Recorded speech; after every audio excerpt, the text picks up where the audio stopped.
Good morning, listeners. This is Linda from News in Bed, with the headlines that you need to know before getting out of bed.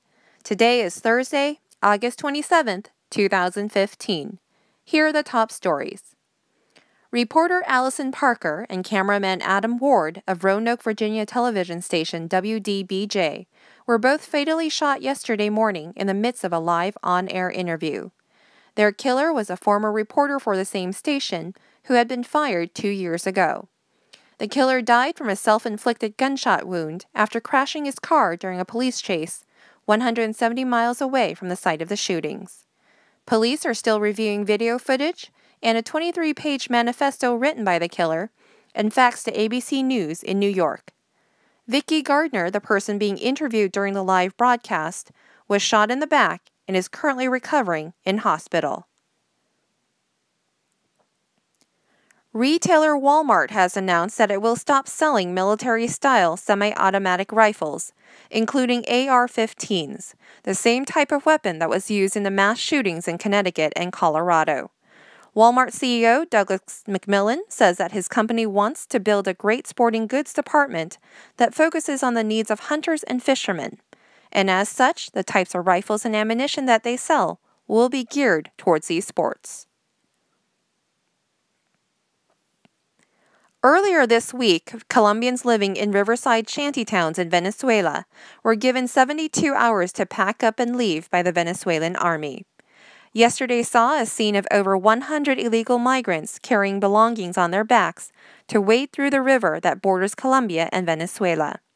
The president of Venezuela blames migrant gangs for rampant crimes and smuggling that is causing shortages in his country. Tensions intensified last week when paramilitary gunmen linked to Colombia shot and wounded 3 army officers on an anti-smuggling patrol. The president of Colombia has promised to help returning Colombians to find work and offered them an $80 subsidy to help get back on their feet. In recent years, Colombians have migrated to oil-rich Venezuela for better opportunities, and thousands depend on the black market for their livelihood.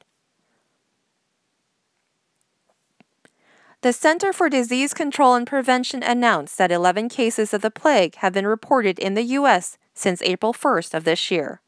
Residents of 6 states have been affected: Arizona, California, Colorado, Georgia, New Mexico, and Oregon, with ages ranging from 14 to 79 years old. The bacteria that causes the plague is naturally occurring in the environment and is found in areas where there are wild rodents. A person could become infected if an infected flea bites them. Symptoms include fever, abdominal pain, nausea, and vomiting. Patients can be successfully treated with antibiotics if diagnosed early. After 6 consecutive days of spectacular losses, the U.S. stock market made a comeback, with the Dow Jones Industrial Average up 619 points, the third largest points gain in a single day in the Dow Jones history.